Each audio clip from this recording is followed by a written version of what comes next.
La vida de Günter Grass, nacido en 1927 en la entonces ciudad libre de Danzig, actual ciudad polaca de Gdansk, estuvo marcada a fuego por la Segunda Guerra Mundial, por su participación en ella como miembro de la SS, por su responsabilidad como alemán en la muerte de millones de víctimas, por el desgarro profundo que la barbarie de la guerra produjo en la conciencia de los alemanes.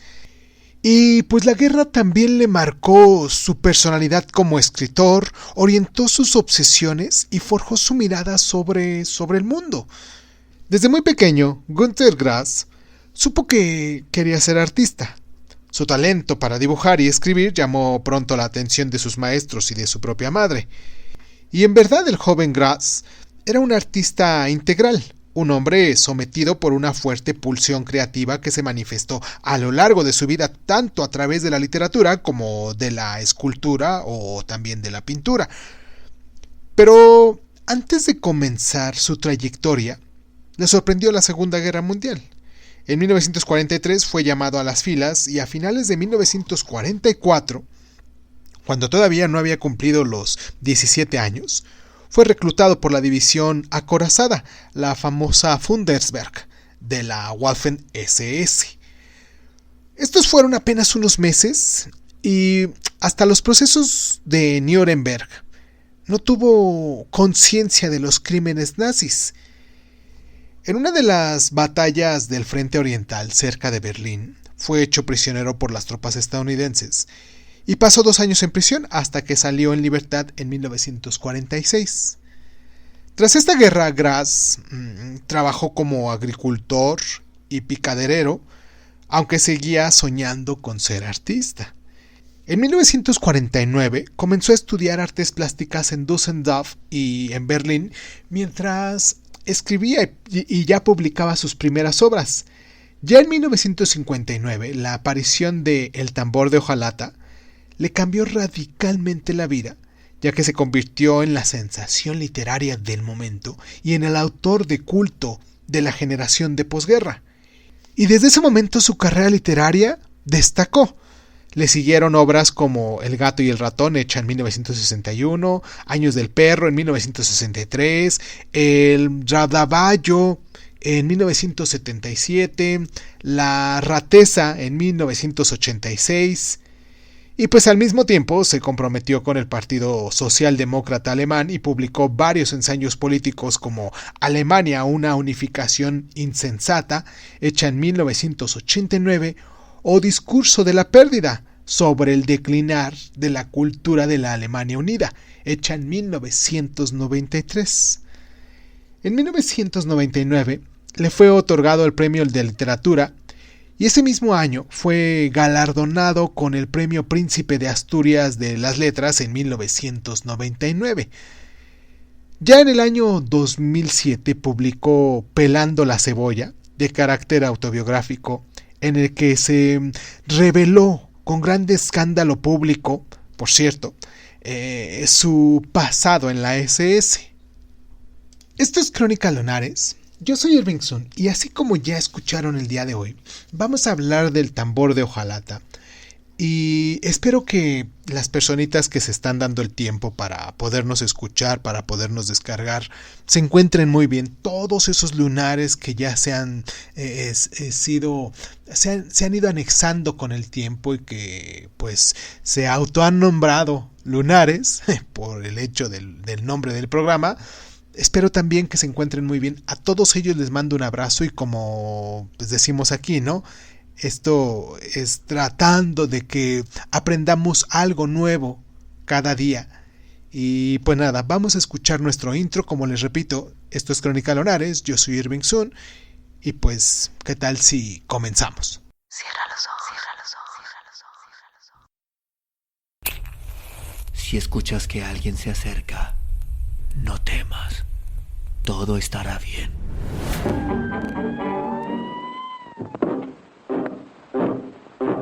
Oh, I'm going down to St. James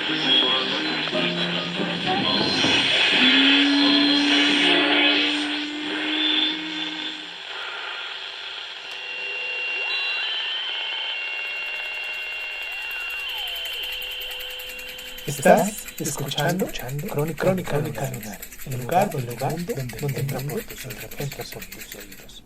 Bienvenido. El tambor de hojalata nos cuenta la extraordinaria historia de Oscar Matzenhardt, personaje un tanto excepcional donde los haya, claro, internado a los 29 años en un sanatorio psiquiátrico. Y pues desde el manicomio, Oscar nos va rememorando su vida y la de su familia, pintando de cierto modo un fresco que abarca la primera mitad del siglo XX. Pero Oscar no es ni de lejos un hombre común, ya que al cumplir 3 años recibió como regalo un tambor de hojalata del que nunca más nunca más se separó. Y ese mismo día decidió dejar de crecer. Fue su forma, de cierto modo, ¿cómo decirlo?, radical, ciertamente, de manifestar el rechazo por el mundo de los adultos. Y poco a poco, Oscar, singular narrador cargado de mordacidad, despiadada ironía y un agudo y muy personal sentido del humor, nos fue introduciendo a las figuras y circunstancias que le cambiaron su vida, desde lo que fueron sus abuelos hasta el surgimiento del nazismo, un mundo que se siente tan extraño e incomprensible que se niega a formar parte de él. De ahí su negativa también a crecer, claro, una decisión que le salva con frecuencia la vida en un mundo despiadado, pues su escaso tamaño hace que los demás le vean como un ser infantil e inmaduro, tan ingenuo que no supone peligro alguno. Sin embargo, es precisamente su inmadurez, su posición al margen del mundo, lo que nos permite tener una visión lúdica de todos estos acontecimientos. Por su vida van desfilando numerosos personajes, entre ellos su abuela Ana Bronsky y sus 7 faldas, bajo las que Oscar se refugiaba de niño, Bebra, un acróbata enano que había alcanzado el éxito y que por lo tanto se convierte en un ídolo para este protagonista, María, su primer amor. También hay una pandilla de chicos que le adoran porque le creen el mismísimo Jesús encarnado, Dorotea, una enfermera de la que se enamora, los músicos de su grupo de jazz, entre tantas otros personajes que salen ahí. Y bueno, con todos estos personajes también van desfilando los acontecimientos políticos de ese momento, la crisis del 29, la hiperinflación, la ascensión del nazismo y el bombardeo de Danzig, su ciudad, que en este caso fue bombardeada por los alemanes. Esta misma escena en sí es un tanto reveladora, ya que bajo las bombas, Oscar permanece con su padre y otros compañeros en la oficina de correos, jugando a las cartas, imagínense. Saber que su destino no está en sus manos, que nada pueden hacer salvo esperar. Y así que, ya puestos a entretenerse, pues lo único que les queda es la espera.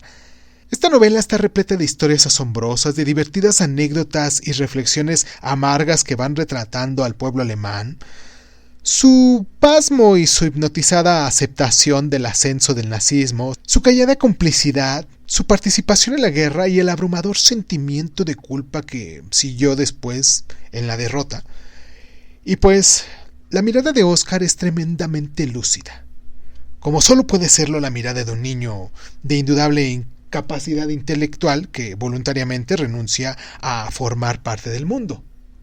Y pues bueno, ya que les conté más o menos de qué trata la historia y que muchos de ustedes seguramente se habrán interesado, vamos a hacer nuestra primera pausa para recomendarles que nos escuchen en nuestras diferentes plataformas, para que nos sigan, porque así como el tema de hoy tenemos muchísimos otros temas, recomendaciones de libros también, hoy en particular de Lunay Dice, que es cuando hablamos de literatura, y recomendamos uno que otro libro. Les recomiendo mucho que se tomen el tiempo para descargarnos, para que pues estén con nosotros y que nos dejen sus comentarios. Y pues nos pueden encontrar en Crónica Lunares de Zoom, en Facebook, en Instagram, en YouTube, en iVoox, en Anchor, en Breaker Audio, en Google Podcast, Apple Podcast, en Overcast, en Radio Republic, en Spotify, en TuneIn, en YouTube. En YouTube creo que sí, nos siguen descargando ahí en YouTube, también nos encuentran. En SoundCloud, en Spreaker, en iHeartRadio y muy recientemente en Amazon Podcast también. Y pues nada, vamos a nuestra pausa y regresamos con algunas cosas que nos conviene hablar sobre esta lectura. Vamos y regresamos.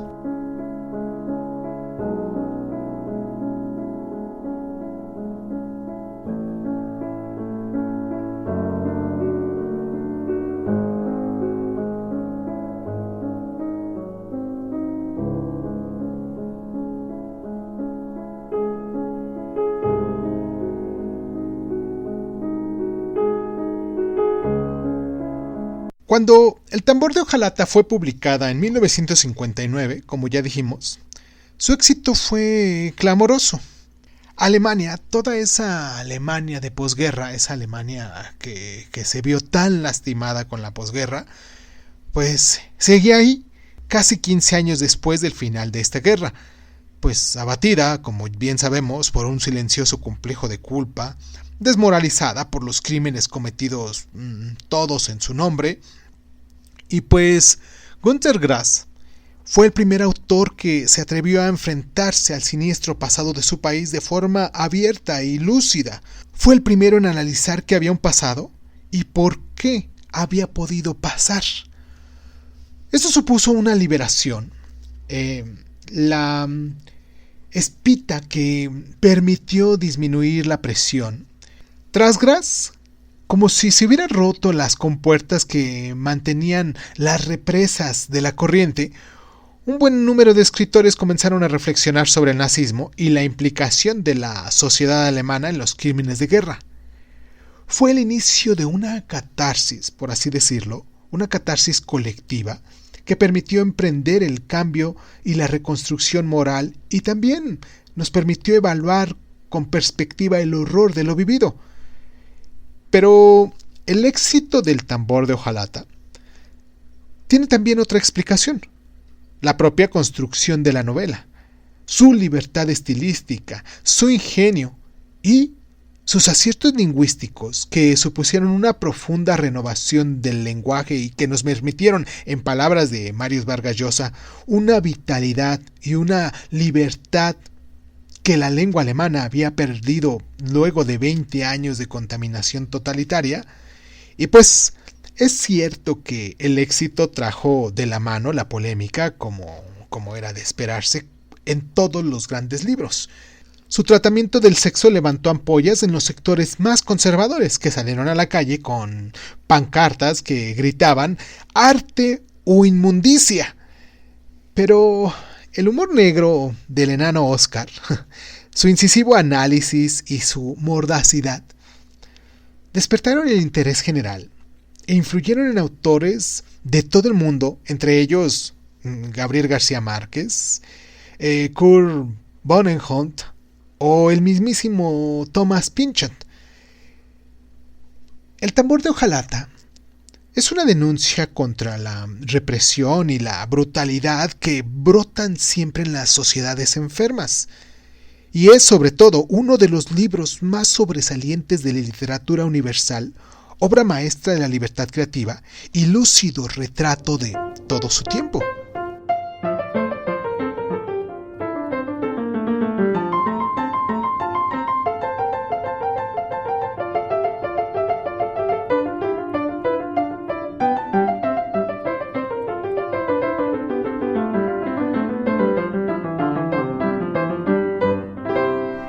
Grass ha afirmado que, cuando estuvo en el campo de prisioneros tras la guerra, coincidió con un joven llamado Joseph Ratzinger, hoy el Papa Benedicto XVI, el Papa que acaba de fallecer hace un par de semanas.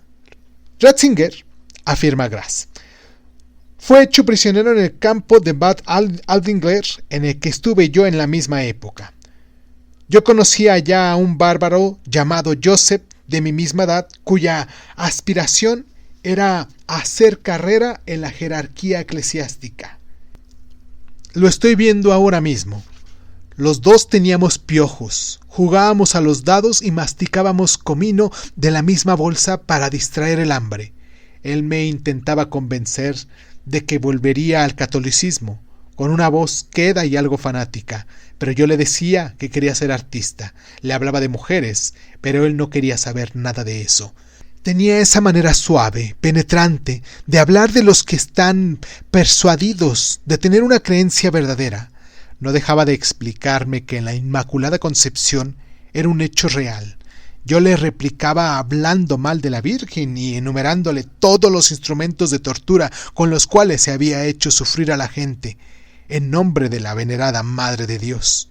Él, impérrito, bajo la lona, me leía textos piadosos en voz baja de un librito encuadernado en negro, y yo pensaba, madre mía, este tío no llegará a nada en la vida. Y pues unos periodistas alemanes indagaron en el Vaticano respecto a esos recuerdos de Grass, y la respuesta de la Santa Sede ha sido que eso se trata de un asunto privado.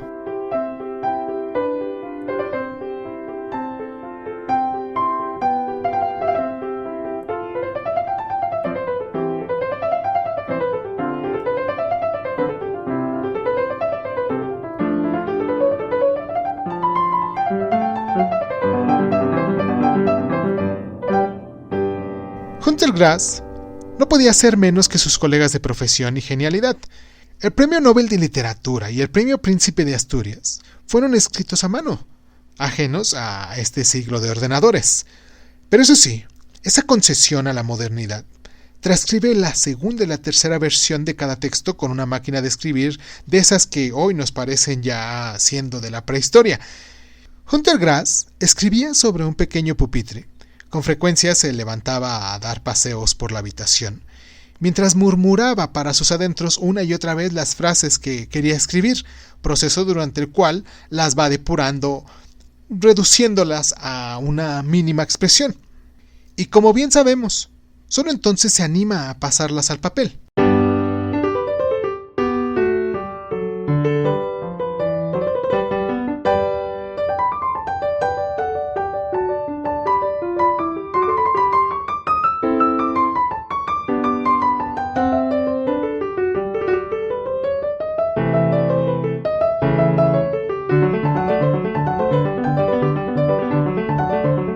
Si te ha gustado este programa y quieres saber un poquito más de escritores sobre la misma época de Hunter Grass, también sobresale en la narrativa alemana un posterior a la Segunda Guerra Mundial llamado Heinrich Böll, nacido en 1917.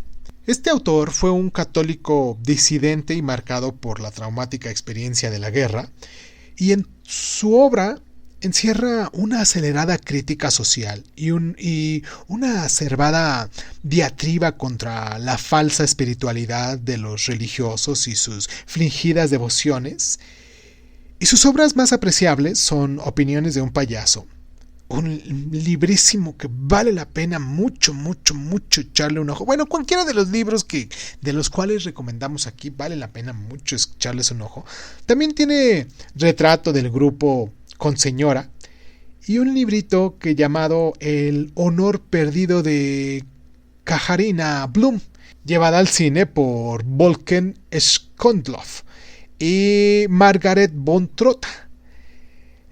También hay un norteamericano que me gustaría mucho recomendarles, llamado Thomas Pynchot, que ha sido reconocido abiertamente, influido por Hunter Grass, y es uno de los escritores norteamericanos más sólidos que tenemos en la actualidad.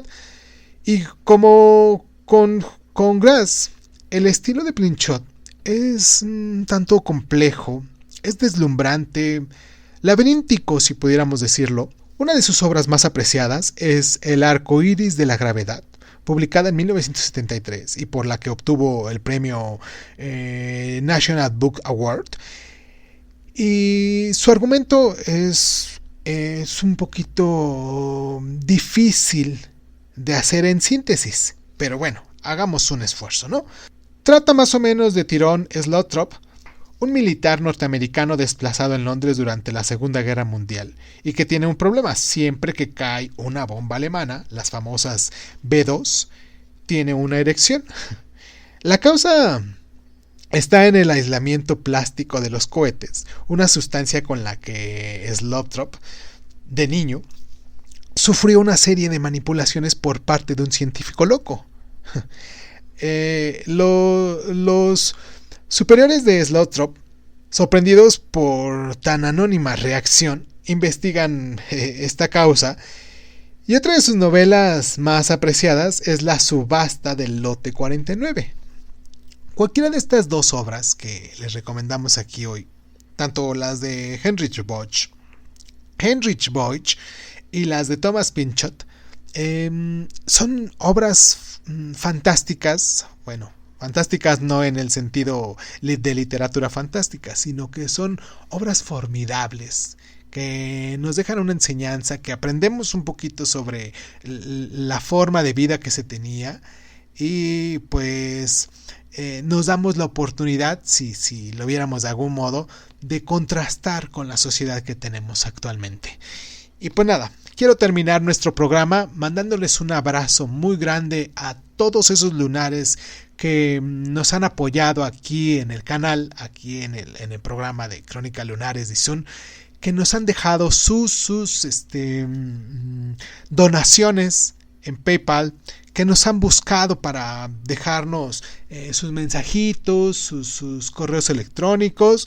Y pues si tú quieres ser parte de esta comunidad, si quieres formar parte de nosotros y estar un poquito atentos a lo que estamos haciendo, pues te recomiendo que te suscribas a las diferentes plataformas que ya anteriormente cité.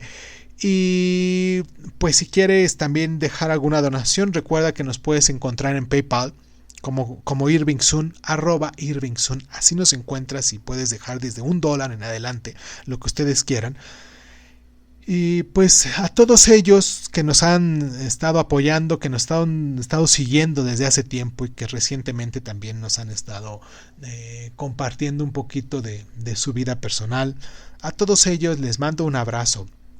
A todos ellos les agradezco también por las donaciones que hacen, y pues los espero la próxima semana. Vamos a hablar sobre este gran libro de Julio Cortázar, el libro más conocido creo que hasta la fecha. Tiene muchísimos libros muy buenos, tiene unos cuentos muy muy excelentes, pero este creo que es el libro más comercial de él.